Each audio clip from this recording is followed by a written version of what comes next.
On a cold January night in 1976, a family fled their Long Island dream home, never to return. What could terrify them so deeply in just 4 weeks? Their new house had a dark past. Only a year earlier, it was the scene of a shocking familicide. The Lutzes hoped for a fresh start, but found themselves tormented by chilling events, ghostly voices, strange odors, and violent apparitions. Was it haunted, or was it all an elaborate hoax? To understand what the Lutzes ran from, we have to rewind 13 months to the night the house's peaceful image was destroyed by an unthinkable evil. In the pre-dawn hours of November 13, 1974, 23-year-old Ronald "Butch" DeFeo Jr. picked up a high-powered rifle and went room by room through 112 Ocean Avenue. He shot and killed his entire family, his parents, Ronald Sr. and Louise, and his 4 younger siblings, Don, Allison, Mark, and John Matthew. The crime scene stumped investigators. All 6 victims were found in their beds, face down, with no signs of a struggle. Even weirder, none of the neighbors heard any of the 8 rifle shots that night, and there was no evidence the victims were drugged. Later that day, Butch DeFeo ran into a local bar, yelling, "You got to help me! I think my mother and father are shot!" He first tried to pin the murders on a mob hit, but his story quickly unraveled.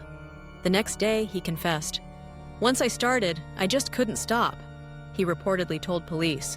But he also gave another, much creepier reason. He claimed voices from the house made him do it.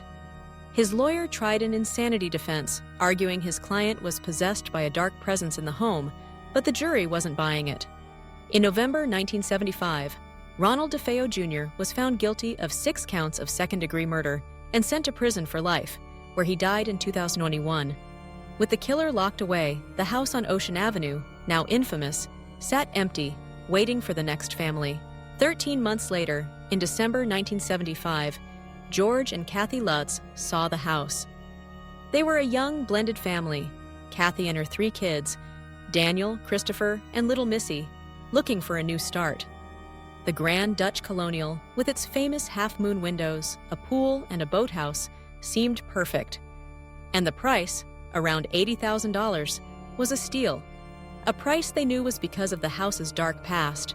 The real estate agent made sure they knew about the murders, but the Lutzes decided it wasn't a deal-breaker. Ironically, the DeFeo family had named the house High Hopes when they moved in years earlier. On December 18, 1975, the Lutz family moved in, buying the DeFeo's old furniture for an extra $400. Right away, though, a friend of George's insisted they have the house blessed, so they called in a Catholic priest to perform the ritual. And this is where the dream started to go very, very wrong. The story goes that as the priest, Father Ralph Pecoraro, went through the house with holy water, he felt a hostile presence. In one of the upstairs bedrooms, where the DeFeo boys were killed, he supposedly heard a deep voice command, "Get out!" The priest claimed an unseen hand slapped him, and he left the house terrified, warning the Lutzes to avoid that room. He didn't tell them exactly what happened, but his warning was a dark omen for the 28 days that would follow. The strange events started small, but grew quickly, becoming a nightmare of psychological and physical torment. George started waking up every morning at exactly 3:15 a.m., the estimated time of the DeFeo murders, feeling cold and anxious. The house itself felt wrong. A biting cold clung to every room, no matter how high they cranked the heat. Mysterious foul smells would appear and vanish. Sometimes it was a sickly sweet perfume, other times something much worse.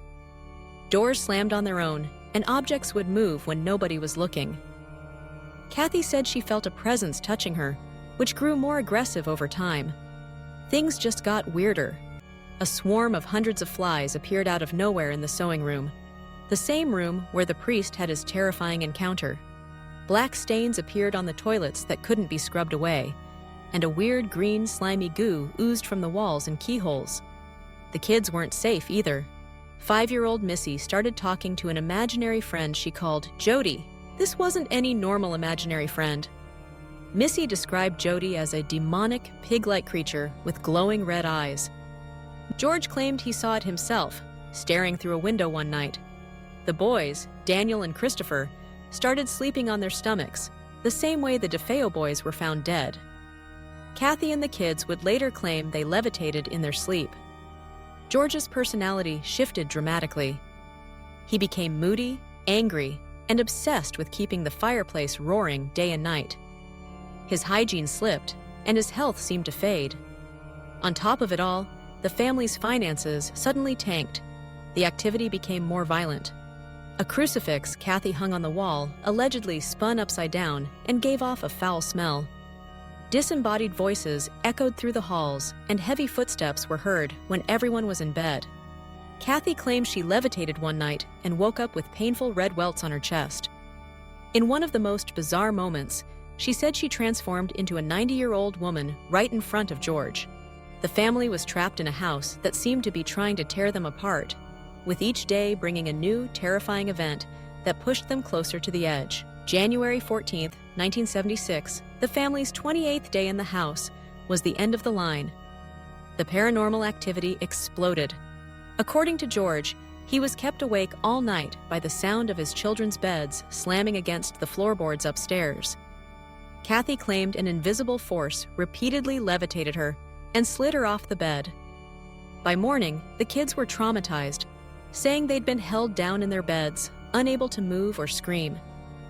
Terrified for their lives, George and Kathy made a snap decision. They grabbed the kids, their dog, and ran out of the house with nothing but the clothes on their backs. They left everything, furniture, clothes, wedding gifts, and drove straight to Kathy's mother's house, never to return. But the haunting allegedly followed them, with the couple claiming they still experienced levitation even after escaping the house. In the following years, the Lutz's story became a cultural sensation, thanks to a best-selling book in 1977 and a blockbuster movie in 1979. But with fame came a flood of skepticism. Almost right away, people started calling it a hoax. Neighbors said they never saw or heard anything unusual during the Lutz's 28-day stay. The family that bought the house from the Lutz's lived there for 10 years and reported nothing paranormal. In fact, no owner since the Lutz's has ever reported a supernatural event in the house. The biggest blow to their story came from Ronald DeFeo's own lawyer, William Weber. Weber claimed he and the Lutz's made the whole thing up over many bottles of wine. He said they took details from the DeFeo case and twisted them to create a story they could sell. In a 1979 lawsuit, a judge even called the book largely a work of fiction. Paranormal investigator Stephen Kaplan, whom the Lutz's initially contacted, also called it a fabrication and wrote a book debunking their claims. Despite the controversy, the Lutz family stuck to their story. George and Kathy passed polygraph tests, and George once said, "All I know is what happened to me." And while they made some money from the book and movie deals, legal battles and other costs meant it wasn't the giant payday many assumed. So what really happened at 1 and 12 Ocean Avenue? Was it a house possessed by a demonic force, born from a horrific murder? Or was it a clever hoax spun for fame and fortune? To this day, the Amityville Horror is one of the most fascinating and argued over ghost stories in American history, leaving us to wonder if the demons were real, or just the echoes of a tragic human crime. What's your take? Was the Amityville house really haunted, or was it all just a story? Let us know what you think in the comments. And for more deep dives into terrifying true stories and unsolved mysteries, make sure you subscribe and hit that notification bell.